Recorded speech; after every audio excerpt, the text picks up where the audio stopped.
IndiGo చేసిన ఆగడాలని ఎవరు మర్చిపోకూడదు.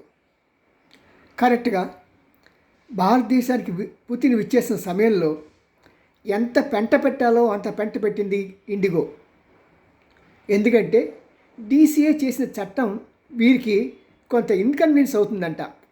అంటే కొంత ఎక్కువ మంది స్టాఫ్ని వీళ్ళు రిక్రూట్ చేసుకోవాలి, దానివల్ల వీళ్ళకి లాభాలు తగ్గుతాయి అనే ఒక లాభాల మీదే ఆశపడిన ఈ యొక్క దుర్మార్గపు కంపెనీ వరుసగా స్టాఫ్ లేదు అంటూ ఫస్ట్లో 100 ఫ్లైట్స్ క్యాన్సిల్ చేసి 200 చేసి తర్వాత 1100 ఫ్లైట్స్ క్యాన్సిల్ చేశారు. మన పరువు మొత్తం తీసేశారు మన అతిథుల మధ్య. ఇలాంటి చండాలపు కంపెనీ, దుర్మార్గపు కంపెనీని మన దేశభక్తులు అంతా కూడా, భారతీయులంతా కూడా స్లోగా దాన్ని బాయ్కట్ చేసేయాలి. వీళ్ళంత వరకు దాన్ని అసలు ఎవరు ఎక్కకండి, దాని జోలికి వెళ్ళకండి. ఎందుకంటే ఇలాంటి దుర్మార్గపు ఆలోచన ఉన్నవాళ్ళు రేపు పొద్దున ఏదైనా సమయం వచ్చినప్పుడు, ఏదైనా ఇది వచ్చినప్పుడు మనకి అప్పుడు ఇంకా భయంకరంగా మనల్ని దెబ్బతీస్తారు. కాబట్టి ఇండిగోలోకి ఎవరు ఎక్కకండి, ఎవరు ఎంకరేజ్ చేయకండి, ఎవరు బుక్ చేయకండి. ఆ క్యాన్సిల్ అయిన టికెట్స్ కూడా అసలు ఎంత చండాలమైన సమాధానం చెప్పారంటే అసలుకి ఎవరిని ఆఫ్టర్ ఆల్ ఒక ముష్టివాడిని కూడా అలాగా ట్రీట్ చేయరు. మనం అలాగా వాళ్ళ కస్టమర్స్ని వాళ్ళకి స్టాఫ్ ట్రీట్ చేశారు. ఇది ప్రాక్టికల్గా చాలా చోట్ల మీకు రాలేదు, కానీ మాకున్న అనుభవం ప్రకారం, మాకున్న సమాచారం ప్రకారం ఇలాంటి పరిస్థితి తెలుస్తున్నది.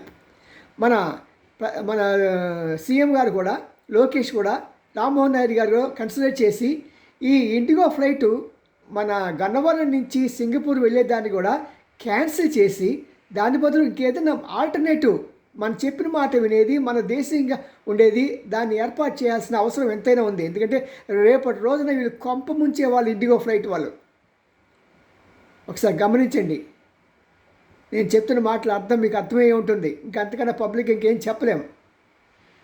ఇండిగో ఫ్లైటు వాళ్ళ యొక్క స్వార్థానికి ఎలాగ మన పరువు తీశారో, ఇలాగ పరువు తీసిన వాళ్ళని చెడ్డీలు ఊడదీసి రోడ్డు మీద పరువు తీసే దుర్మార్గపు స్థితికి మేనేజ్మెంట్ రప్పించాలి.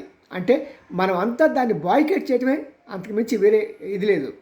సియు మరి మీరంతా కూడా నాతో ఉన్నారని, మాతో ఉన్నారని, మన దేశస్తుల్లో ఉన్న భక్తిని ఒకసారి మరి తిరిగి నిరూపిస్తారని ఆశిస్తూ మీ ఎన్ రామ్జీ, సీనియర్ జర్నలిస్ట్, గుడిగంటల TV9. సియు. 17 లక్షల మంది వ్యూయర్స్ ఉన్నారు సార్. 3,000 మంది, సుమారు 4,000 మంది దగ్గర సబ్స్క్రైబర్స్ ఉన్నారు. ఇలా ఉంటే ఎలా సార్? కొద్దిగా ఎంకరేజ్ చేయండి అలాంటి వాళ్ళని. నిజాన్ని నిర్భయంగా చెప్పే ఇలాంటి ఛానల్ని మీరు ఎంకరేజ్ చెప్తే ఎట్టా? See you, bye.